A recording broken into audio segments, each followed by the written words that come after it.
Hello guys, welcome to concept 24 hour. चलो अभी जो चैनल पर नए हो चैनल को सब्सक्राइब कर लो जल्दी से। भाई रुके यार, ऐसे कैसे कर लें? वीडियो तो देखने दे पहले।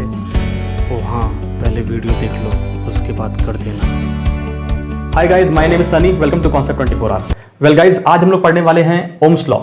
ये बहुत ही इंपॉर्टेंट और वेरी फंडामेंटल लॉ है इलेक्ट्रिक करंट से। इलेक्ट्रिक करंट जब भी आप पढ़ोगे तो इस लॉ को आप बिना स्किप किए आप आगे नहीं बढ़ सकते। आपको ये लॉ पढ़ना ही है और इसके बिना इलेक्ट्रिक करंट अधूरा है।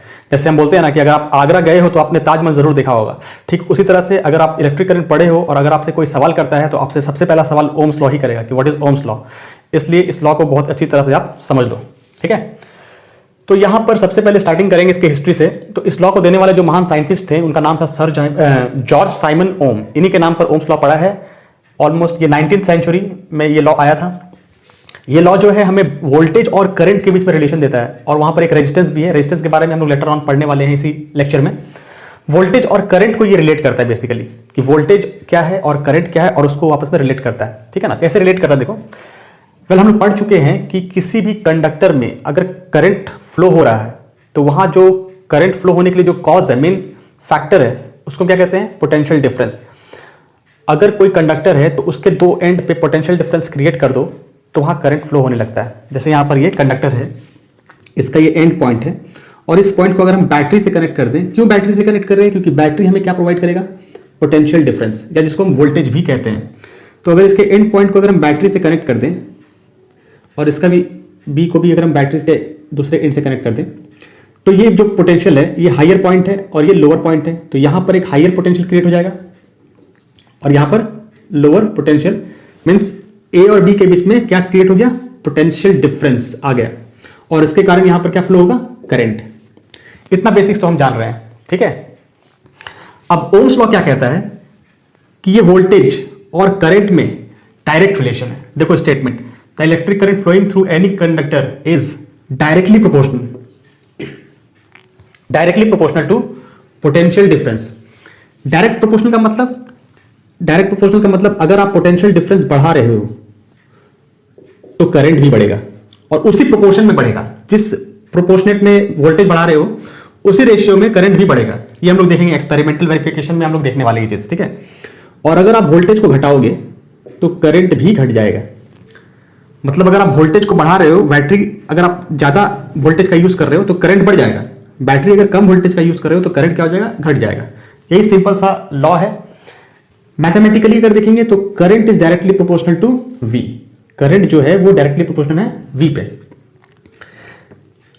यही स्टेटमेंट है, मैथमेटिकल स्टेटमेंट ओम्स लॉ का, current is directly proportional to V, या इसको हम वी प्रोपोर्शनल टू आई भी कहते हैं। बट ये ज्यादा करेक्ट होता है, ठीक है। क्यों? क्योंकि हमें पता है कि current is the result of potential difference. यहां पोटेंशियल डिफरेंस जो है वो कॉज है करंट के लिए। अगर पोटेंशियल डिफरेंस होगा तो ही करंट होगा। ये जो करंट है ये डिपेंड कर रहा है पोटेंशियल डिफरेंस पे। पोटेंशियल डिफरेंस अगर होगा तो ही करंट होगा। अगर पोटेंशियल डिफरेंस नहीं है तो करंट भी नहीं होगा। जैसे हम बोल सकते हैं अगर कहीं पर धुआं दिख रहा है तो उसके आसपास आग भी होगा। मतलब अगर आग है तो धुआं है। समझ में आ रहा है? स्मोक इज, हम ये नहीं बोल सकते कि अगर स्मोक है तो आग आया, नहीं, पहले आग आया तो स्मोक आया, ठीक है। ठीक उसी तरह से पहले पोटेंशियल डिफरेंस आया देन करंट आया। पहले करंट आया बाद में पोटेंशियल डिफरेंस नहीं आया, ठीक है ना। आई होप ये आपको समझ में आ रहा है। तो current is directly proportional to V. इसी चीज को हम ऐसे भी लिख सकते हैं, V is proportional to I. Mathematically हम इसको इस तरह से भी लिख सकते हैं। हम लोग देखेंगे एक्सपेरिमेंटली, ये सारी चीज को समझने की कोशिश करेंगे।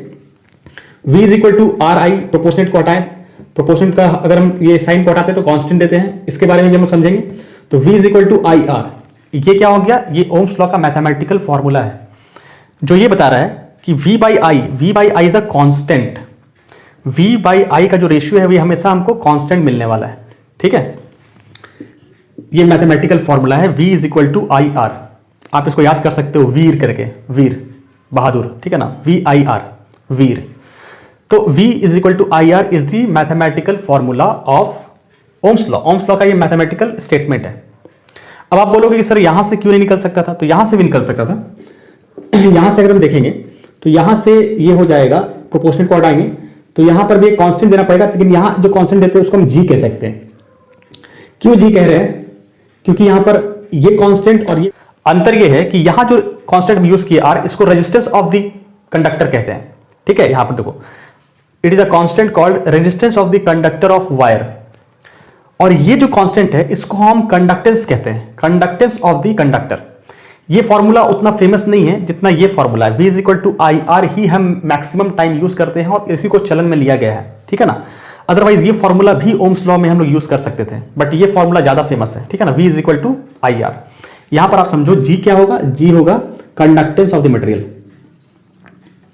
Conductance of material, conductance of the conductor. और ये बिल्कुल रेसिप्रोकल होता है R का, मतलब अगर हम G का फॉर्मूला पूछे तो ये it is reciprocal of resistance. ठीक है, तो आपको इस पे ध्यान देना है, V equal to I R पे। This is for your knowledge कि ये भी हो सकता था। ठीक है ना, अभी हम दोनों को देखेंगे। ठीक है, यहां से हमको क्या मिलेगा, यहां से हमें मिलेगा I by V is equal to constant, I by V is equal to constant, जिसको हम I by V is equal to constant, ये हमें मिलने वाला है। ठीक है, और यहां से मिलेगा V by I is equal to constant. तो यहां पर हम लोग V by I is equal to constant और I by V is equal to constant दोनों को ही हम लोग ओम्स लॉ के जो एक्सपेरिमेंटल वेरिफिकेशन है, एक्सपेरिमेंटली उन्होंने कैसे वेरीफाई किया था इस चीज को, उसको देखेंगे। ठीक है, सो गाइस चलो हम लोग देखते हैं कैसे एक्सपेरिमेंटली ओम्स ने ये साबित किया कि वोल्टेज जो है करंट के डायरेक्टली प्रोपोर्शनल है। ठीक है ना, वोल्टेज और करंट में डायरेक्ट रिलेशन है। तो ये है ओम्स लॉ का formula, V is equal to I R. V क्या है, वोल्टेज है, I क्या है, करंट है, और R क्या है, एक कांस्टेंट है जिसको हम रेजिस्टेंस कहते हैं। ठीक है ना, कंडक्टर का रेजिस्टेंस कहते हैं। और ये किस पे डिपेंड करता है, मटेरियल पे, dimension of the material conductor, और किस पे डिपेंड करेगा, टेम्परेचर पे। मतलब ये तीनों चीज़ अगर कांस्टेंट है किसी कंडक्टर के लिए तो फिर रेजिस्टेंस भी कांस्टेंट होगा। ठीक है ना, इसको थोड़ा समझते हैं एक्सपेरिमेंट से। हम लोग पहले एक्सपेरिमेंट को समझ लेते हैं। यहाँ पर ओम साहब ने क्या किया, 3 मटेरियल लिया, मटेरियल ए, मटेरियल बी और मटेरियल सी। आप इसको एज्यूम कर सकते हैं अपने लिए, कॉपर, एल्यूमिनियम एंड आयरन। ठीक है, उसके बाद यहाँ वोल्ट मीटर है, एमीटर है। जरा वोल्ट मीटर को समझ लो क्या है। वोल्ट मीटर क्या है, ये एक तरह का वोल्टेज मेजरिंग डिवाइस है जो कि पैरेलली कनेक्ट करते हैं। जिसके क्रॉस हमें वोल्टेज निकालना है उसके क्रॉस पैरेलल कनेक्शन कर देते हैं। और एमीटर क्या है, ये करंट मेजर करता है और उसको हम सीरीज में कनेक्ट करते हैं। ये पैरेलल कनेक्शन और सीरीज कनेक्शन आगे आने वाले टॉपिक में हम लोग समझेंगे। ठीक है, तो एमीटर क्या करता है, करंट नापता है, और वोल्टेज क्या करता है, वोल्टेज नापता है। अब एक्सपेरिमेंट स्टार्ट करते हैं। तो अलग अलग वोल्टेज के लिए करंट रीडिंग देखो यहाँ पर लिखा हुआ है। इस मटेरियल के लिए 10 वोल्ट दिए तो करंट कितना मिला, 2 एम्पेयर। ठीक है, 20 वोल्ट दिए तो करंट कितना मिला, 4 एम्पेयर। 30 वोल्ट दिए इसके क्रॉस तो कितना करंट मिला, 6 एम्पेयर। 40 वोल्ट दिए तो कितना करंट मिला, 8 एम्पेयर। तो यहाँ क्या देख रहे हैं कि जैसे जैसे हम वोल्टेज बढ़ा रहे हैं, मतलब as we are increasing the voltage, current is also increasing. जैसे हम वोल्टेज को इंक्रीज कर रहे हैं, करंट भी इंक्रीज कर रहा है। और एक रेशियो यहाँ पर निकालते हैं V बाई आई। ये देख रहे हैं तो हर एक में सेम आ रहा है। मतलब यहाँ पर इस वाले रीडिंग के लिए भी 5, इसके लिए भी 5, इसके लिए भी 5 और इसके लिए भी 5। तो V बाई आई जो है देखो यहाँ पर 5 5 5 5 ये कांस्टेंट आया। इसी कांस्टेंट को हम क्या कहते हैं, रेजिस्टेंस। ठीक है ना, रेजिस्टेंस ऑफ दिस मटेरियल। उसी तरह से देखो इसके लिए भी, इस वाले मटेरियल के लिए भी देखो सेम रीडिंग। अगर हम 10 20 30 40 ले रहे हैं तो करंट देखो यहाँ पर, करंट फिर इंक्रीजिंग है। वोल्टेज बढ़ा रहे हैं तो करंट क्या हो रहा है, बढ़ रहा है। और फिर देखो V बाई आई का V बाई आई का जो रेशियो है वो कांस्टेंट है, 10 10 10 10।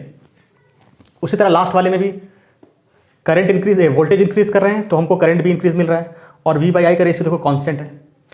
ठीक है, इसी को हम क्या कहते हैं, resistance of the conductor. But यहां पर एक चीज गौर करो कि तीनों ही केस में वोल्टेज बढ़ा रहे हैं तो करंट बढ़ रहा है, बट अलग अलग मटेरियल होने के कारण इसका ये कांस्टेंट भी अलग है। देखो V बाई आई का देखो वैल्यू यहाँ पर 5 है, यहाँ पर 10 है और यहाँ पर 20 है। ऑब्जर्व करेंगे तो पाएंगे कि 5 इस वाले कांस्टेंट में 5 है, यहाँ से यहाँ 10 हुआ। मतलब अगर ये कांस्टेंट इंक्रीज कर रहा है, मतलब रेजिस्टेंस इंक्रीज कर रहा है तो करंट घट जा रहा है। देखो 2 का 1 हो गया, 4 का 2 हो गया, 10 से 20 हो गया। देखो यहाँ पर करंट फिर घट गया, 1 से 0.5, 2 से 1 हो गया। तो क्या ऑब्जर्व कर रहे हैं कि अगर ये कांस्टेंट चेंज हो रहा है, जो कि कब चेंज होगा, रेजिस्टेंस मटेरियल चेंज करने से। तो मटेरियल चेंज करने से रेजिस्टेंस चेंज हो जा रहा है और जिसके कारण करंट का वैल्यू भी चेंज हो जा रहा है। ठीक है, मतलब करंट घट जा रहा है, करंट घट जा रहा है। मतलब पहले वाले कंडक्टर में जितना करंट मिल रहा था, दूसरे वाले कंडक्टर में करंट कम, तीसरे वाले में और कम। तो उस हिसाब से हम क्या कह सकते हैं कि इसमें अवरोध ज़्यादा है, ऑब्स्टेकल ज़्यादा है, और इसमें ऑब्स्टेकल कम है, और इसमें ऑब्स्टेकल और भी कम। इसी ऑब्स्टेकल या ऑब्स्ट्रक्शन को या रुकावट को हम रेजिस्टेंस कहते हैं। मतलब यहाँ पर करंट के रास्ता में रुकावट ज़्यादा है, यहाँ पर रुकावट कम है और यहाँ रुकावट और भी कम, इसलिए करंट ज़्यादा है, ठीक है ना, इसी को हम रेजिस्टेंस कहते हैं। अब यहाँ पर अगर हम एक कांस्टेंट और निकाले I बाई वी, तो इसको हम G कहते हैं, कंडक्टेंस, जो मैंने लिखवाया था स्टार्टिंग में। तो कंडक्टेंस ये निकालोगे तो इसका रेसिप्रोकल देखो, I बाई वी करोगे तो यहाँ पर आएगा 0.2, 0.2, 0.2, 0.2, ठीक है। उसी तरह यहाँ पर I बाई वी निकालो, 1/10 यानी कि 0.1, 0.1, 0.1, 0.1। यहाँ पर निकालो I बाई वी, यहाँ पर कितना आएगा देखो, तो यहाँ पर 5/10 यानी कि 0.05। आप डिवाइड करो इसको 1/20 यानी कि फिर 0.05, ठीक है। देन यहाँ पर ये भी 0.05। तो क्या देख रहे हैं यहाँ पर I बाई वी, ये भी कांस्टेंट टर्म आ रहा है, यहाँ पर भी कांस्टेंट, यहाँ पर भी कांस्टेंट। ऑब्जर्व करो 0.2, 0.1, 0.05, ये वैल्यू क्या हो रहा है देखो, तो ये वैल्यू यहाँ पर ज़्यादा है, फिर कम, फिर कम, मतलब कंडक्टेंस क्या हो रहा है, कम हो रहा है। करंट देखो यहाँ पर, करंट क्या हो रहा है, 2 था, 1 हो गया, 0.5 हो गया। मतलब ये वैल्यू जैसे जैसे घट रहा है, करंट भी घट रहा है। तो हम बोल सकते हैं ना कि इसका कंडक्टेंस क्या है, इससे कंडक्टेंस इसका कम हो रहा है और इससे कंडक्टेंस इसका कम हो रहा है। इसका कंडक्टेंस ज़्यादा है इस मटेरियल का, इस मटेरियल का कंडक्टेंस कम है और इस मटेरियल का कंडक्टेंस उससे भी कम। या अगर उल्टा बोले तो इस मटेरियल का रेजिस्टेंस ज़्यादा है, इस मटेरियल का रेजिस्टेंस कम और इसका रेजिस्टेंस उससे भी कम, यानी कि conductance is inversely proportional to resistance, ठीक है। लेकिन ओम्स ने इस रिलेशन को ज़्यादा महत्व दिया V बाई आई को, और क्या लिखा, V by I is equal to constant R and V is equal to I R, जिसको हम ओम्स लॉ कहते हैं। अगर आप V बाई आई को नहीं लेते और I बाई वी को लेते तो I by V is equal to G लिखना पड़ता और फिर I is equal to G V, ये भी हो सकता था, but V is equal to I R is widely accepted as the mathematical formula of Ohm's law. So this was how V is equal to I R formula came into existence, ठीक है ना, कैसे V is equal to I R formula आया। Now we can define resistance as it is the obstruction और hindrance to the flow of moving charges in a conductor. Conductor में जो charges move करते हैं उनके रास्ते में जो रुकावट है, दैट रुकावट, उसी जो हिंड्रेंस को हम लोग क्या कहते हैं, रेजिस्टेंस कहते हैं, ठीक है ना। तो उसका ऐसा यूनिट क्या है, ओम। ये फिजिकल क्वांटिटी है रेजिस्टेंस और उसका ऐसा यूनिट क्या है, ओम है। इसको ऐसे सिंबॉलिकली रिप्रेजेंट करते हैं, ठीक है। तो यहां हमने देखा कि कैसे सेम साइज ऑफ कंडक्टर के लिए अगर हम मटेरियल चेंज कर रहे हैं तो अलग अलग मटेरियल के लिए रेजिस्टेंस का जो वैल्यू है वो बदल जा रहा है। देखो यहां अलग है, यहां अलग है और यहां अलग है।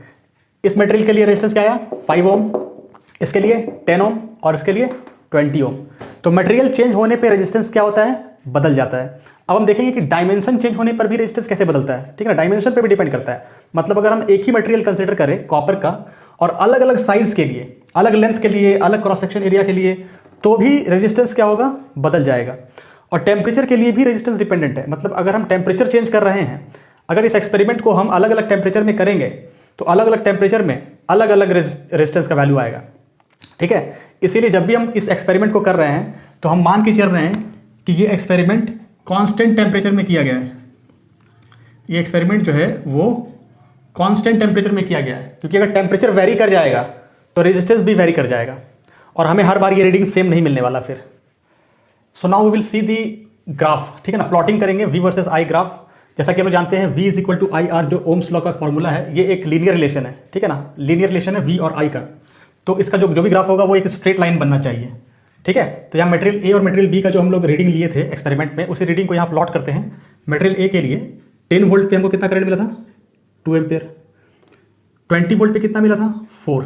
सो 20 वोल्ट पे 4 कुछ यहाँ पर होगा। 30 में कितना मिला था, 6। 30 पे 6 एम्पेयर था, तो ये यहाँ पर जाएगा। और 40 पे 8 यहाँ पर, ठीक है। तो इसको जब हम ज्वाइन करेंगे तो कुछ ऐसा हो जाएगा ये, ठीक है ना। ये स्ट्रेट लाइन ही बनेगा, ये थोड़ा रफली मैं बनाया हूँ यहाँ पे। तो ये एक स्ट्रेट लाइन बनेगा। उसके बाद उसके बाद हम लोग करेंगे मटेरियल बी का। तो मटेरियल बी के लिए देखो तो 10 वोल्ट पे 1 एम्पेयर था, 10 वोल्ट पे 1 एम्पेयर यहाँ पर आएगा, 20 वोल्ट पे 2 एम्पेयर, 20 वोल्ट पे 2 एम्पेयर यहाँ आएगा, 30 वोल्ट पे 3 एम्पेयर यहाँ आएगा, ठीक है, और फिर 40 वोल्ट पे 4 एम्पेयर यानी कि यहाँ आएगा, ठीक है, यहाँ पर आ जाएगा। तो इसको मैं ड्रॉ कर रहा हूँ, आई होप कि आप लोगों को समझ में आ रहा हो। ये बोर्ड है, इसमें रफली थोड़ा सा ड्रॉ करेंगे, गड़बड़ हो सकता है। तो ये मैं इसको यहाँ पर ऐसे ले लेता हूँ इधर, और ये 4 का यहाँ पर, ठीक है। तो दोनों ग्राफ देखो, ये मटेरियल ए का है, आप इसको ग्राफ पेपर में ड्रॉ करोगे एग्जैक्ट आएगा आपका और बहुत अच्छा बनेगा। तो मटेरियल ए और मटेरियल बी पे देखो तो दोनों का स्ट्रेट लाइन अलग अलग बना है, दोनों का स्लोप अलग है। ये वी, ये मटेरियल ए का है और ये मटेरियल बी का है, दोनों का स्लोप अलग है। स्लोप मतलब स्लोप कैसे निकालते हैं, तो किसी भी पॉइंट पे आप v बाई आई का रेशियो निकाल लो, तो इसी को हम क्या कहते हैं, स्लोप। और यही क्या देगा आपको, रेजिस्टेंस का वैल्यू देगा उस पॉइंट पे। तो हर एक पॉइंट पे अगर आप स्लोप निकालोगे, चाहे इस पॉइंट पे, इस पॉइंट पे, इस पॉइंट पे, इस पॉइंट पे, तो हर एक पॉइंट पे देखो v बाई आई, v कितना है 40 और i कितना है 8, तो 40 बाई 8 यानी कि 5। उस तरह से यहाँ पर स्लोप निकालोगे तो ये कितना है v है 30, v है 30 और i कितना है 6 यानी कि 30 बाई 6 यानी कि फिर कितना आएगा 5। तो इस तरह से हर एक पॉइंट पे स्लोप क्या बताता है, रेजिस्टेंस बताता है, ठीक है। उसी तरह से b के लिए भी आप स्लोप निकालोगे जो कि रेजिस्टेंस बताएगा। तो दोनों का स्लोप अलग है और दोनों में स्लोप किसका ज़्यादा लग रहा है, देखो ये ज़्यादा इंक्लाइंड है, इसका स्लोप कम है और इसका स्लोप ज़्यादा है, तो इस वाले मटेरियल का रेजिस्टेंस भी ज़्यादा है, ठीक है। यानी कि रेजिस्टेंस ऑफ बी और ये resistance of A, so resistance of material B is greater than resistance of material A. तो विच इज गुड कंडक्टर, जिसका रेजिस्टेंस ज़्यादा होता है वो बैड कंडक्टर होता है, ठीक है ना। मतलब इसका कंडक्टिविटी कम है और इसका कंडक्टिविटी ज़्यादा है, ठीक है। अगर आप इसको देखोगे तो 1 बाई रेजिस्टेंस अगर करोगे, 1 बाई रेजिस्टेंस है तो ये हमको कंडक्टिविटी का वैल्यू देगा जी ए, और इसको यहाँ पर करोगे तो 1 बाई आर बी करोगे तो ये हमें कंडक्टिविटी का वैल्यू देगा। तो अगर इसका रेजिस्टेंस ज़्यादा है तो इसका कंडक्टिविटी कम है, और इसका रेजिस्टेंस कम है तो कंडक्टिविटी ज़्यादा है। So guys, that was all from Ohm's law. See you in the next video soon. Bye bye.